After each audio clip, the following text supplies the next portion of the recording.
Talk Radio 77 WABC. Talking about This is the Rip and Read featuring Curtis Sliwa. Now to the Bernard McGurk studios of 77 WABC and Curtis Sliwa. It's the left versus the right. In the right corner, Dominic Carter. In the left corner, it's Anthony Weiner. Now, to the Bernard McGurk studios, it's a 77 WABC debate. The melee in the metropolis. Even in Brownsville last night at 11 o'clock at night, Anthony Weiner, I had brothers coming up to me, taking your side in left versus right against the brother Dominic Carter. And you know they know Dominic Carter and they know you. And they said, no, Anthony, even though he's the white boy, he's got our back. Yeah, but that's the exception that proves the rule. I'm hearing from everyone that Dominic's kicking my butt every week. I think I'm doing better and better. By the way, you know how ABC used to be stand for Always Broadcasting Curtis? Yes. Now it's Always Broadcasting Carter. I'm lucky he has an hour on Saturday to come in and debate me. That is true. And if you missed it, left versus right, you gotta listen to it. It's the only show here where you get both sides of the story simultaneously. Sometimes soprano style, their voices are raised, sometimes baritone style, lowered, but chock full of information, 4 to 5 on Saturdays. Like we're both kind of happy to have the trial behind us. We're going to do Hunter Biden this week. We're going to do congestion pricing this week. We're going to do the new immigration stuff. We're kind of happy that the trial is done. We can move on to other things. Well, you go to WABCRadio.com. If you have not heard Left versus Right, Anthony Weiner versus Dominic Carter, you really got to listen to it on podcast. But the prosecution, federal government has rested in the Hunter Biden case. They finished testimony. That's a laptop case. One of the things you are associated with in your political life is a laptop involving Hillary Rodham Clinton records. I'm sure you paid attention to how his laptop originally was said to be all Russian disinformation, and now finally the federal government in their opening remarks says, yeah, that's Hunter Biden's laptop. Yeah, but here's the other thing. You know, this is none of the evidence. The laptop really isn't getting used in this case very much at all. It's funny, you know, that famous picture of the gun of him not wearing any clothes isn't even the gun that's at stake. If I would have told you after all of the Miranda Devine, all of the laptop from hell, everything else, that there's none of the stuff about Russia, none of the stuff about China, it comes down to he checked the box wrong on a gun filing that said he wasn't.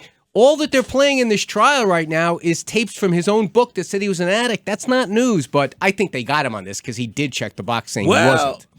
True, but I think it is a Delaware jury. And I think Republicans, most Republicans I know would say, forget the fact that his name is Hunter Biden. You can't convict him for that. Did he use the gun in the commission of a crime? Well, that's what they would say. Here's the thing, is people do get charged with this crime a lot, but usually when they're stacking up other crimes against white supremacists, they throw this one in. Right. No one gets to. And by the way, and so his defense is, well, I wasn't an addict that day. All right, I'm not sure that's the most compelling case in the world. Look, the guy admitted he was a complete mess, but here it is, this lab. Oh, by the way, I'm wondering, Curtis, what happened to the Biden weaponizing of the DOJ against his enemies? They're prosecuting his own son. So clearly, and now Biden said he's not gonna pardon his son if he's convicted. I don't know. This is a bit of an anticlimax after all we heard about that laptop. But we'll see what the jury comes back and says. Let's talk more about what appears to be the fragile appearance of the President of the United States in public. We don't know how he is perceived of privately. But again, here, 80th anniversary, Normandy invasion. I mean, come on. Can't you guys swap him out for somebody else? Look, the speech wasn't bad. I mean, I thought it was funny. You know, this is the last big anniversary they're going to have any of the survivors of D-Day there. Yeah. And those guys are really there. They are very, very old at this point. And I'm thinking this is the only backdrop they can possibly get for Biden that makes him look young is have him in front of the heroes of D-Day. But I thought it was a very nice moment.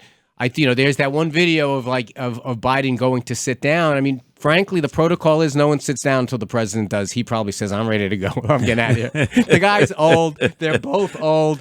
Trump the other day at the rally in the heat was not so great. They're both old. We're stuck with them. Man, it was like 11 people passed out in Arizona in that heat.